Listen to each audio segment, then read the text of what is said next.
Okay, so now that you understand how to build your email autoresponder series, let's jump right into video number 5 and talk about a quick overview of GetResponse.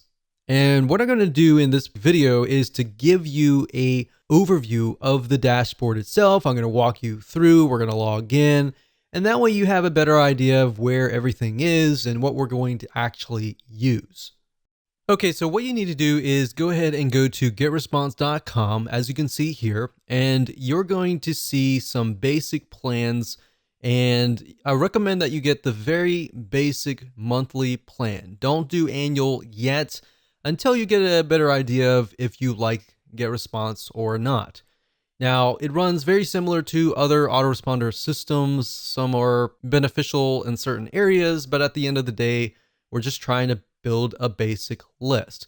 So up at the top, you're going to see contacts. Now, obviously, if they change the user interface, it will be slightly different. Now, the basic plan is just going to give you access to the contacts, which is building your list and doing broadcasting and creating autoresponder series. Now, what is broadcasting? Broadcasting means that if you have a list of, say, 100 people, you can email them all at once. The autoresponder series, however, on the other hand, will work based upon how and when somebody actually signs up. So if somebody signs up today, their autoresponder series sequence is going to start today. If somebody signs up 2 months later, their sequence is going to start 2 months later. Now, automation, you might have access to landing pages, basically allow you to create landing pages, opt-in pages to help you build your list. Now, if you're using something like Leadpages or any other external third-party system to build landing pages, then you can connect to GetResponse through API. Now, I'm not going to show you how to do that in this particular video course because that's not the whole goal of this video course. So you might have access to that. Now, if you have the basic plan, you're most likely not going to get access to the webinars and other elements, as you can see here. So mainly, you really just need to focus on contacts and email marketing. So let me go ahead and open these up so you can kind of get a feel for what these are.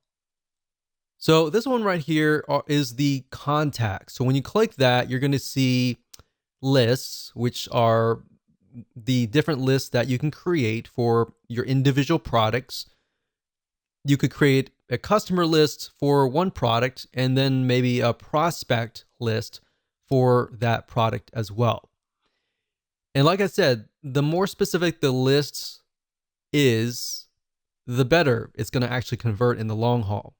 So you have lists, you can do a search, you have statistics on seeing what's actually happening within your list. You have list hygiene, which allows you to clean your list, and blacklist basically means you can blacklist them from ever signing up in one of your web forms ever again. And you have other items here, but we really don't need a lot of these. Really, you just need to focus on lists, which allows you to create a list.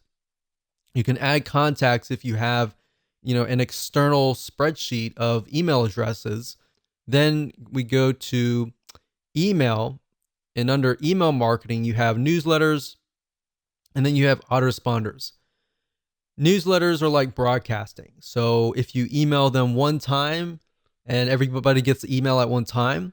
And then autoresponders are, of course, what we're talking about in this course. Drafts are simply emails that you've created, but you haven't really sent them out yet. So you can retrieve them at a later date if you want to. And of course, you have RSS to email. We hardly use that in statistics, which you definitely need to use. And of course, if you click on landing pages, you can go here and create landing pages. Now, the items that we're really going to focus on are mainly, like I said, creating a list, like here, and then creating an autoresponder series right here. So with that said, let's move on to the next video.